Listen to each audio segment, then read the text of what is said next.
مجھے بسم اللہ پڑھ کر مارو۔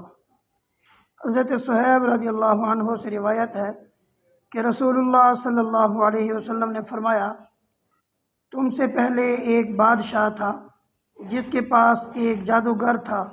جب وہ جادوگر بوڑھا ہو گیا تو اس نے بادشاہ سے کہا کہ اب میں بوڑھا ہو گیا ہوں تو آپ میرے ساتھ ایک لڑکے کو بھیج دیں تاکہ میں اسے جادو سکھا سکوں۔ تو بادشاہ نے ایک لڑکا جادو سیکھنے کے لیے جادوگر کی طرف بھیج دیا۔ جب وہ لڑکا چلا تو اس کے راستے میں ایک راہب تھا، تو وہ لڑکا اس راہب کے پاس بیٹھا اور اس کی باتیں سننے لگا جو کہ اسے پسند آئیں۔ پھر جب بھی وہ جادوگر کے پاس آتا اور راہب کے پاس سے گزرتا تو اس کے پاس بیٹھتا، اور جب وہ لڑکا جادوگر کے پاس آتا تو وہ جادوگر اس لڑکے کو مارتا۔ تو اس لڑکے نے اس کی شکایت راہب سے کی، تو راہب نے کہا کہ اگر تجھے جادوگر سے ڈر ہو تو کہہ دیا کر کہ مجھے میرے گھر والوں نے روک لیا تھا، اور جب تجھے گھر والوں سے ڈر ہو تو کہہ دیا کر مجھے جادوگر نے روک لیا تھا۔ اسی دوران ایک بہت بڑے درندے نے لوگوں کا راستہ روک لیا۔ جب لڑکا اس طرف آیا تو اس نے کہا، میں آج جاننا چاہوں گا کہ جادوگر افضل ہے یا راہب افضل ہے۔ اور پھر ایک پتھر پکڑا اور کہنے لگا، اے اللہ، اگر تجھے جادوگر کے معاملے میں راہب کا معاملہ زیادہ پسندیدہ ہے تو اس درندے کو مار دے تاکہ لوگوں کا آنا جانا ہو۔ اور پھر وہ پتھر اس درندے کو مار کر اسے قتل کر دیا اور لوگ گزرنے لگے۔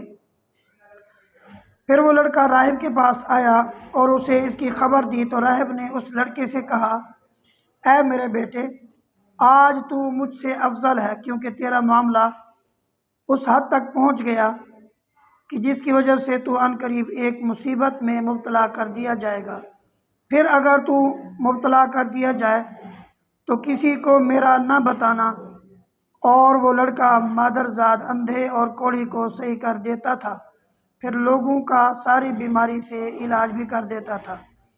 بادشاہ کا ایک ہم نشین اندھا ہو گیا، اس نے لڑکے کے بارے میں سنا تو وہ بہت سے تحفے لے کر اس کے پاس آیا اور اسے کہنے لگا کہ اگر تم مجھے شفا دے دو تو یہ سارے تحفے جو میں یہاں لے کر آیا ہوں وہ سارے تمہارے لیے ہیں۔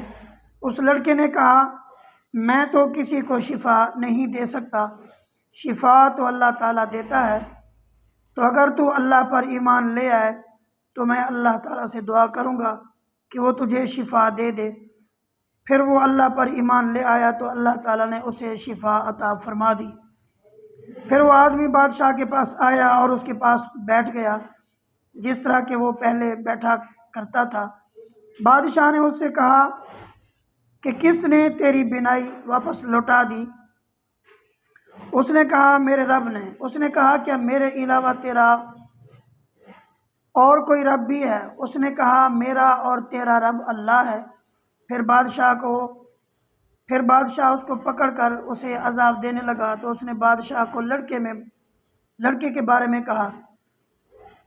پھر جب وہ لڑکا آیا تو بادشاہ نے اس لڑکے سے کہا کہ اے بیٹے، کیا تیرا جادو اس حد تک پہنچ گیا ہے کہ اب تو مادرزاد اندھے اور کوڑی کو بھی صحیح کرنے لگ گیا ہے اور ایسے ایسے کرتا ہے؟ لڑکے نے کہا، میں تو کسی کو شفا نہیں دیتا، بلکہ شفا تو اللہ تعالیٰ دیتا ہے۔ بادشاہ نے اسے پکڑ کر عذاب دیا یہاں تک کہ اس نے راہب کے بارے میں بادشاہ کو بتا دیا۔ راہب آیا تو اس سے کہا گیا کہ تو اپنے مذہب سے پھر جا۔ راہب نے انکار کر دیا۔